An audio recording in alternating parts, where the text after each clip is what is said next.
Hey, soulful people. The wild edge of being human, and today I want to talk about the illustrious alignment. I'm recording outside because it's fucking convenient for me and it's gorgeous. You may hear external noise. It's all good. It's just me doing my work when I feel like doing it, in the way I feel like doing it, and sharing it with you in the hopes that maybe it sparks something inside of you that helps you remember not my truth, but your truth, so that you might be able to go and live it with more permission and compassion. This is episode Who Knows What of The Wild Edge of Being Human, a podcast for small business owners, soulful small business owners. And what I want to talk about today is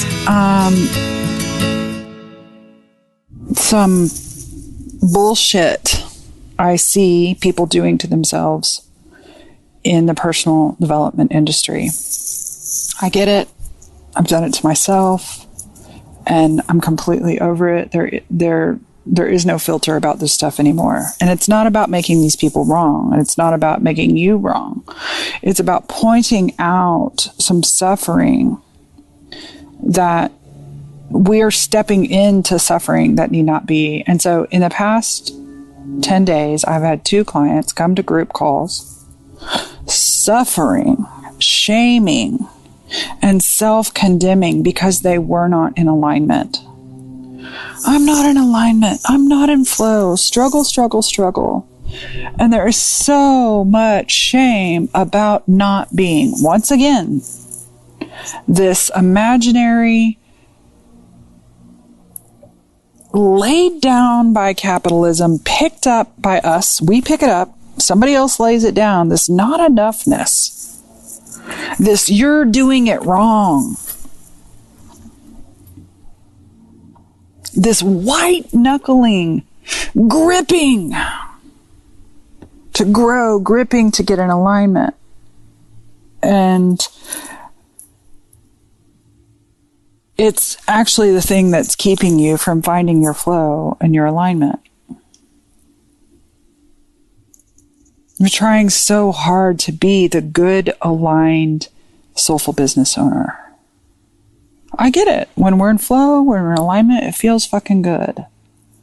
And so when you feel bad or off or tired or emotional or hormonal or irritable or raging or crunchy, then you are picking up a shitload of shame and saying, I'm doing it wrong. I'm doing it wrong. I must force myself to get into alignment. And I have a client right now, God bless her, who, I get it. I've been in one of those spaces where it feels like so much is at stake. And she's one of the people that came to the call feeling out of alignment. And I texted her later and I was like, how did your day end up? And she was like, I went to my chiropractor and I went to my energy healer and I went to this and this and this. And there's so much trying hard to get back into alignment. And I'm not a major alignment teacher, although I guess I kind of am. I just don't call it that. But the reality is, no amount of doing gets you back into alignment. Sure, there's things you can do to soften and soothe your nervous system, but you can't try your way back into alignment. Alignment is an energetic state of surrender. Alignment is loving what is. And I have been this person, except for I really had a wonderful summer of suffering. And I've learned so much. And I didn't have to wait for the suffering to be over. Listen, there's still more suffering ahead. But I actually decided, I didn't know how hard, but I knew that this summer would require a lot of me. With dad's stroke and downsizing mom and dad and the whole list of my personal inventory of suffering, dying dogs, heart attacks, and all the emotional ups and downs. And listen, y'all, the after heart attack experience was really intense.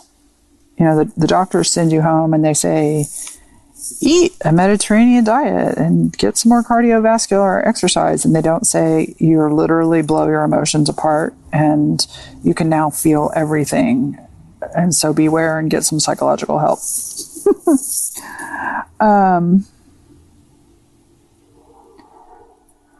But for the most part, I was not perfect at this because I'm never perfect. But for the most part, I was not in some Buddhist Byron Katie love what is. Oh, I love my suffering. But I literally let myself be in the wrestle all summer long. When it was hard, I let it be hard. There were times I didn't want to be. I remember picking up the phone and finally being able to call a friend. And she was like, are you okay? And when I picked up the phone, I thought I was okay. But as soon as she said the words, are you okay? I said no. And I just let it not be okay. And it felt so good to let it not be okay. Because the trying to pretend that I'm fine is absolutely a worse second suffering. And so, right, like that's an extreme version, except for I see my clients wrestling with this false version of what some story they've made up in their mind of how it's supposed to be. And y'all, running a business is fucking hard. It's the hard you choose. It's the hard you choose. If you're not running a business, working for somebody else is hard. It's the hard you choose. There are glorious things about working for myself, and there are not glorious things about working for myself. There are glorious things about working for somebody else, and there are not so glorious things about working for yourself. There are glorious things about having a child, or children, or a family, or pets, or responsibilities, and there are glorious things, or there are not so glorious things about that. And somewhere, in some glossy magazine cover, we've picked up this image that capitalism throws down. And when I say capitalism, I mean toxic bullshit capitalism. Listen, I'm self-employed. I believe in earning and making a living, but I don't have to sell you something you don't need. And I don't want you to buy something if what I have doesn't genuinely support you in choosing yourself. But I'm not selling something because you have a deficiency that doesn't exist. And I'm not even selling you something because you have a deficiency. I'm selling something that helps you remember that you're not deficient. That's what I'm selling. I'm selling something that my goal is that you do remember, that you build the muscle memory of remembering, and you don't need my services. Actually, most of my clients don't need my services. They just do better when they have it. I don't need my damn HelloFresh, but I eat better when I have it. When that shit is delivered to my door and portioned out and there is a step-by-step thing, I have a better dinner. Last night I had Taco fucking Bell.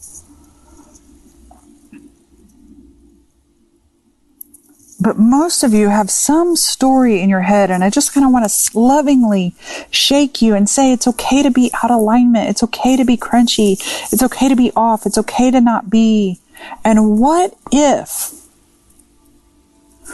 if you never grew, if you never got joy again, what if you were still lovable? Like, we're in the personal development field, we're beating ourselves up with personal growth. And one of the best things I love that my husband ever said to me, it irritated me at the fucking time and kind of surprised me, was like, Allison, you try too hard to grow. So yes, I've been the person that's tried too hard to grow. Stop trying so hard to grow. Do you know that if you never tried again, by the sheer fact that you are a biological human being, Homo sapien, you will grow both physically and emotionally and intellectually? You won't stop growing. You won't. But you're trying so hard to grow. What you're doing is you're not actually going forward in the direction of something you want. You're actually, when you're white knuckling, when you're gripping, you're avoiding something. And whatever that thing is you're avoiding is actually the key to the freedom and peace you're seeking.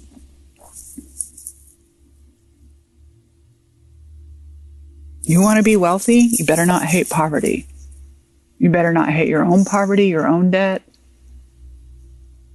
your own history of poverty. and poor people, because you'll never be able to create true wealth unless you're okay losing it all. You'll never create true health, right? This is one of the things I've learned. I've been somebody who's taken my health for granted. Do you realize that I never get sick? I have like perimenopausal stuff, adrenal fatigue. That's been a health complication over the last 10 years. I had cervical cancer and they were able to remove half my cervix and I was fine when I was 28. I had a broken jaw when I was 8 years old and had 900 stitches in my face. I didn't even spend the night in the hospital. I had surgery that day in the emergency room and then a few after treatments. And I had one emergency room visit where my surgery site after cervical cancer surgery, where that split open and I had to go get it restitched. And other than that, I have been a really vitality and physically well human being. And so having my health challenged in the last 2 months by having a heart attack and some both physical and emotional discomfort that has come after it. It's like, what if this never goes away? Like I had these symptoms that I felt like were fibromyalgia. And one of the side effects of taking a statin, which I took a statin for like 5 days. And I was like, yeah, I'm not taking this. I don't even have high cholesterol. They just gave that to me because that's what they give everybody who has a heart attack. And my body is telling me no. So I quit taking the statin and most of the muscle aches and pains went away. But I was having these I was questioning myself, did I kick off fibromyalgia? And I remember really wrestling and being so fucking irritated with the full body aches. The aches in my hips and in my thighs and in my calves and on the bottom of my feet and on the outside of my arms and on my forearms and in the back of just this full body, constant 24/7 ache. And I wrestled and I wrestled and I wrestled. And in my brain, I was trying so hard to figure out what would stop the ache. What will stop the ache? What will stop the ache? Oh, I have a friend who has fibromyalgia. Let me reach out to her. Oh, I have a friend who actually does hypnosis on fibromyalgia. Let me buy her book. Oh, I have all this. Oh, let me complain about it. Let me complain about it. And one day as I was driving down to my mom and dad's, instead of recording a podcast for you, I just sat with the question, what if this discomfort never goes away? And instead of asking myself that from a place of fear, I just decided, who do you want to be if you have to live with this for the rest of your life? Because you're letting it destroy your peace. It may have destroyed your physical comfort, but what has to happen inside of you, Allison? Because people deal with chronic pain every fucking day. My mother's lived with it her whole life, or at least my whole life. I was a little kid when my mother got debilitating, crippling rheumatoid arthritis. My mother was 20 years younger than I am when she was crippled from arthritis. And has lived with that her whole life. Yes, there's new treatments, but she has lived with debilitating pain. And I used to always say, I don't know how you do it. I don't know how you do it. My husband laughs at me because I get a goddamn sniffle. And I'm like, oh, it's me. This is horrible. I personally do not do physical discomfort very well. And I have had this, when you're in the hospital, they ask you on a scale from 0 to 10. Listen, I'm at a 2 and I'm whining. I'm at a 2 and it is the worst thing in the world. Okay. So yes, I know that people have it way worse and live with it, but I was like, what if? And for a moment I was like, oh my God, if I had to live with chronic pain, I would just kill myself. I would just off myself. I'm not recommending that. I'm not actually suicidal, but that's literally how much my psyche, the parts of me, want to avoid discomfort, physical discomfort, emotional discomfort. They want to avoid suffering. It is human. It is biological. It is natural to want to avoid suffering. But in that car, in that moment, I decided to surrender. I don't know that I use that cheesy word, but I don't have a better word for it right now. But I decided to actually, this is how I surrendered. So many of you want to know how. I decided, and I said to myself, in my head, I said, hello, aches. I see you. Clearly, none of this information gathering is going to make you go away, and a certain amount of time hasn't made you go away. And so I see you. And I took a few conscious deep breaths to not just in my head, but in my heart, in literally, and I've been talking about this a little bit more because it tends to make it a little bit more concrete for me, the electromagnetic field of my heart. So drop into the physicality of my heart space and dropped in a welcoming presence, reluctantly welcome, honestly, but hello. Full body aches. I see you. I'm here for you. I won't leave you. I have no idea what you need from me, why you're here. I don't know how to alleviate your suffering, but I can say I will be with you with my whole heart and with compassion. And then silence. And then there's nothing to do, right? Like we're so, okay, and then I'm going to go read the book on fibromyalgia or whatever. No, and then I just sat in the presence of the ache, energetically, not just in my head. And there was no grand miracle, okay? Like as I sit here, I have some minor aches. I did make an adjustment to my vitamin regimen. I pulled out a couple of the vitamins, and it's amazing how much I already feel better. But when I noticed that physical discomfort, right, that was something I was white knuckling, like, oh, I don't want to feel this. Oh, I'm trying to avoid it. And so whether it's your sorrow or your grief, right, I've spent a lot of time letting grief have me recently. I shared that in another podcast. I shared some of this other stuff in another podcast too, but I've spent a lot of time just letting grief be here and see what the experience is like. And so I'm curious, Mr. or Mrs. or non-binary person who is trying so hard to get back into alignment. What if you just let go for a minute and you didn't push away and you didn't try to fix? And you just allowed the discomfort of being out of alignment.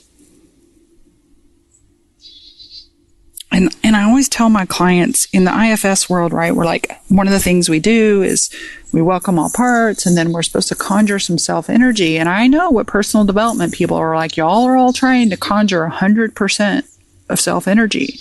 You're trying to all of a sudden go from being out of alignment to positioning yourself as the fucking enlightened Buddha. And no wonder you're fucking miserable. So be 95% cunty and see if you can get even a slice, a spark of soulful centered self-energy. The rest of you can be off-center. But if you can find the tiniest little pinhole to allow self-energy, to allow self-compassion for the parts of you that are out of alignment, and then nothing. I said something to my client the other day along this. It's like, here's your 3-step plan, right? You have this awareness. And the second thing is you acknowledge and invite without shame. And then the third thing you do is nothing. You just hold presence. And everybody's like, then what? Then what? Then what action do I take? And I had another client, I walked through the same process, and it was so fun because I said again, there's nothing to do. And I just let the silence, and the silence is awkward and uncomfortable, but I'm holding the silence.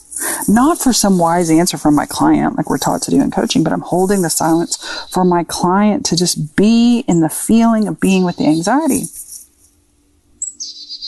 And then after however many seconds, it's really not that long, it feels like forever, I say, and what do you notice? That's what's like, if you had to have step 4, what do you notice? And then he says, I notice all the creative ideas that are coming up, which is very different from the anxious ideas that come up. And I just sit back and smile and grin.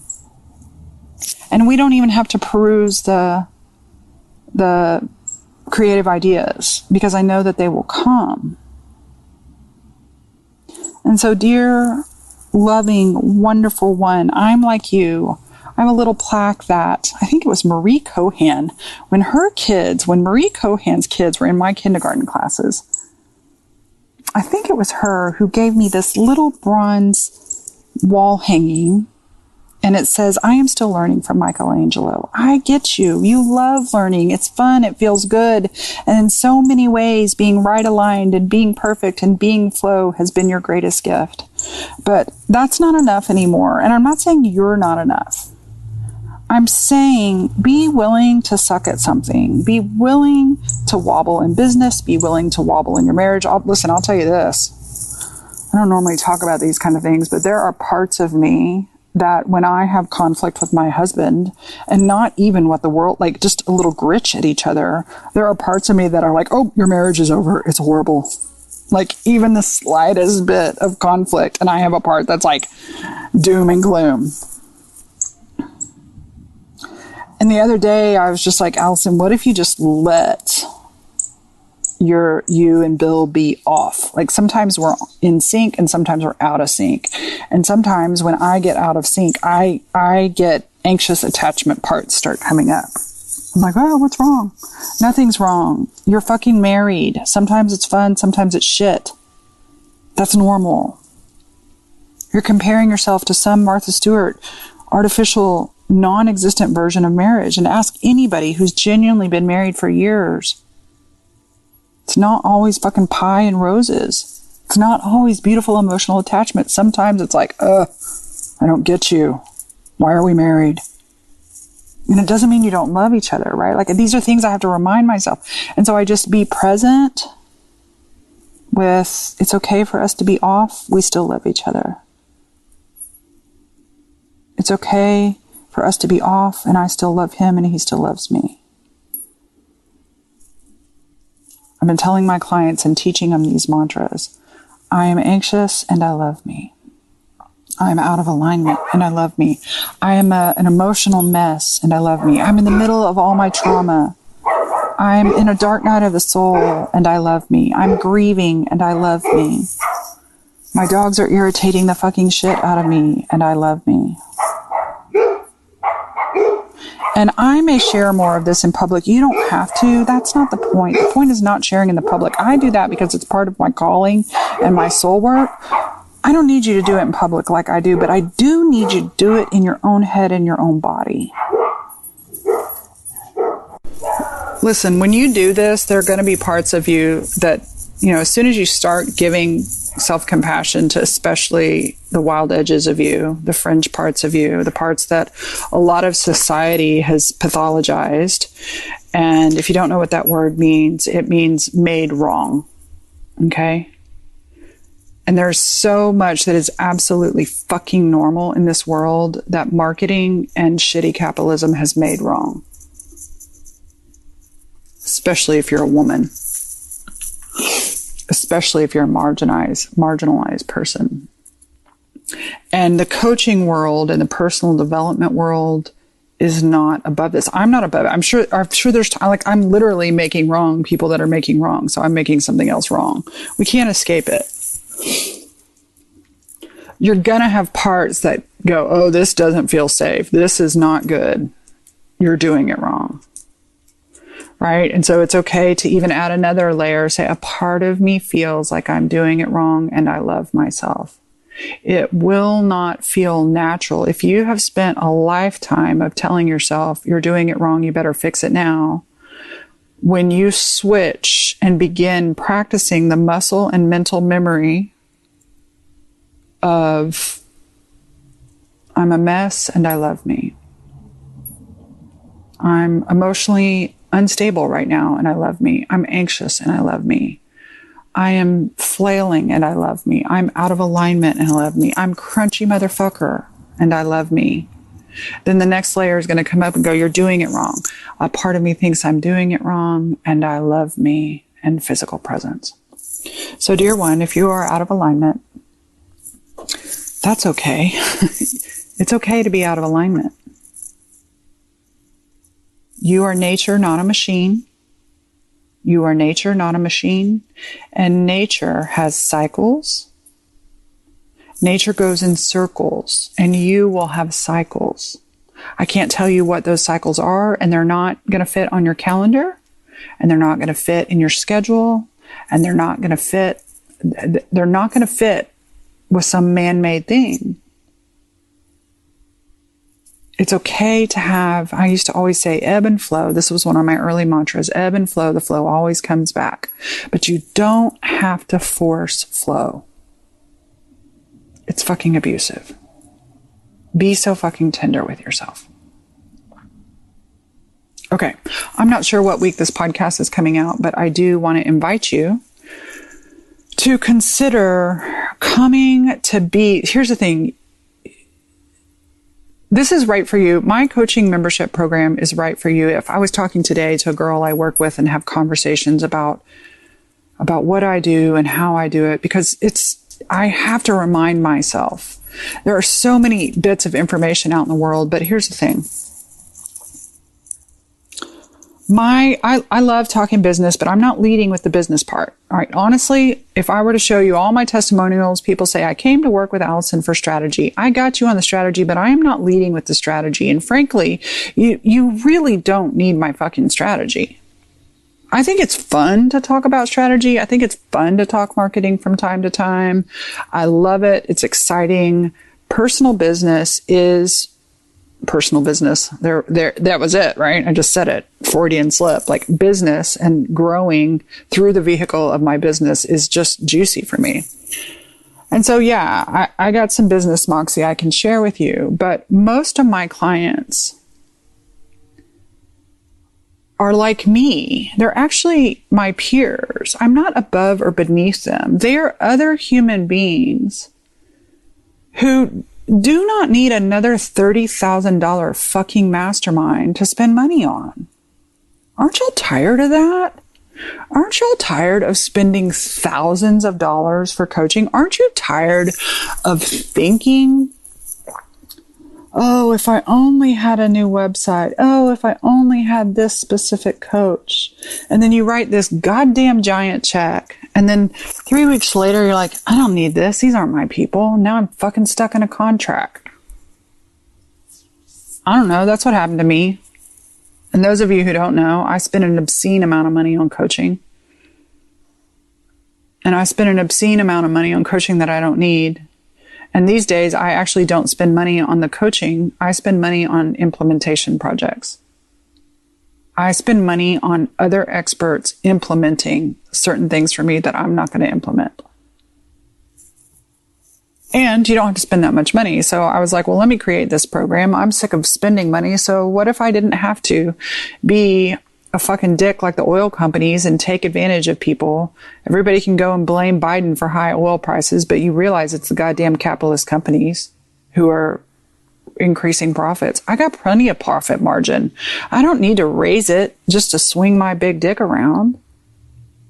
What if I created a fee and a month-to-month program? You know, there was nothing worse that I hated when Bill and I would join Gold's Gym. And we did this a lot early in our marriage when we lived in Cedar Park. We joined Gold's Gym. And then it's like, oh, we're never going to the gym. I don't want to use it. And they're like, you have to give us all of your babies and sign away your life and give us all this money. You signed this contract. And it was just a goddamn war to get out of a Gold's Gym contract. And so I was like, I'm not doing that. I don't want to keep somebody in my program just because they don't want to be in my program. That is just not the I want people who want to be there. And so $330 a month, it's a recurring charge, and you get to choose from the buffet of belonging. I have many what I call retainer clients. I am not personally enrolling retainer clients right now. I have plenty of retainer clients who pay me to come when they want, who pay me for emergency. You know, that's fine. That's wonderful. I think it's great. But I have a large number of those. And I have a very small, beautiful, intimate handful of people who come regularly, almost every single week, at least 2 calls a month, if not 1 a week for sure. They have made it a part of their nurturing practices. And a lot of times when I get on a coaching call, this is on a Monday morning, what we call business church. I go around the room and everybody gets to have a check-in. Like, this is an intimate coaching membership. Okay, y'all, this is not Heidi McHide's, Heidi Hole, be invisible, right? This is actually a community room. And you come in and I say, hi, I'm talking to my dogs like they're my clients. Hello, Clementine. What's your check-in today? What is it that you want to get out of the call? And 9 times out of 10, every once in a while, my client will come with a great question. I have a question about this. I have a question about this. I'm struggling with this in my business, or, you know, this is the conversation I want to have around sales or marketing or prosperity or whatever, one of the million topics of business that it could be. But a lot of times they say, I just know that when I show up, I, A, remember who I am. I, B, gain the confidence and clarity to go out there and share my heart, show my work, sell my stuff, and serve my people. And so being in this room marinates me for the action and service I need to do out in the world. And what I love is that it's not just me who's the expert. I love being an expert. I love teaching. I do a lot of teaching. I do some coaching. Some, like yesterday in a group call, we all did a check-in and then had a discussion. And then one person, it was a 2-hour call. This was not Soulies. This was a different group. But we had one person that sat in a hot seat. But everybody got value.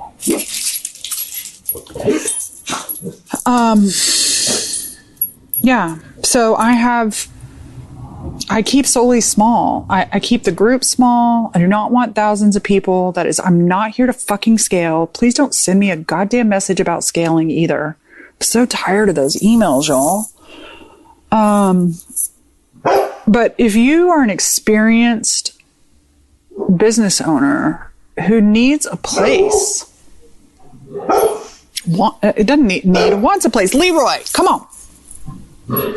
Longest CTA ever. CTA is call to action. So yeah, I just want to invite you to consider applying to Soulies. And yes, it's a slower process. Somebody sent me an email the other day, totally rightfully so. She was like, I want to understand XYZ before I spend 20 minutes filling out your application. Okay. Listen, here's the thing. Even if you filled out my application and didn't want to join Soulies, you're going to get value. If you're somebody who gets value out of self-reflection and you're listening to a fucking personal growth podcast, of course you get value, right? But I will tell you, listen, I do have a few high Ds. Those of you who understand that language, if you're a high D and are willing to be in a group room and are willing to go slow because you know you will fucking grow, then you're welcome. But a lot of high D personalities are like, yeah, I can't handle this shit. Love you, high D, slow your ass down. I'm high D also. Trust me. Be willing to marinate, especially when you get your ass over 40 years old. Your hormones not going to let you be high D anymore. But anyways, yes, there's a video I want you to watch. Yes, there's some reflection questions, because the people I'm looking now for, I am looking for people, A, that I know I can help, people that will get value of what's already in the room, and C, people that will bring something to the room, right? Like community. Being in the room with other business owners is one of the most valuable things that I have in my life. I do not need another fucking curriculum. Do you? I have a whole library of curriculum, but you don't need it. It's really about the connection, the conversation, and the mojo that creates in us to activate our souls so that we can actually implement, right? So if you want that, go to coachwithallison.com. Gently, slowly, you are worth taking the time to read the sales page, to send me any questions you have. This is not a buy now button program. We can have a conversation. If you feel aligned, perfect. If you don't, perfect. One other plug, I don't know when this is coming out, but get ready, get ready, get ready. My book, Unarmored, Finding Home in the Wild Edge of Being Human, is coming out December 6th. Be sure that you're on my email list. You can sign up for that at AllisonCrow.com. I think it's under a values workbook. I have a book page, but I can't remember the URL right now, but just be sure you're getting emails from me, right? No TikTok little girl who's 20 years old. Email ain't fucking dead. Okay? I love you. Let me know your takeaways. If you want to give me a high five and this episode either made you laugh, made you think, or made you feel, share it with a friend. And let me know that you shared it. That feels really good when somebody gives me claps. I like claps. Clap, clap, clap.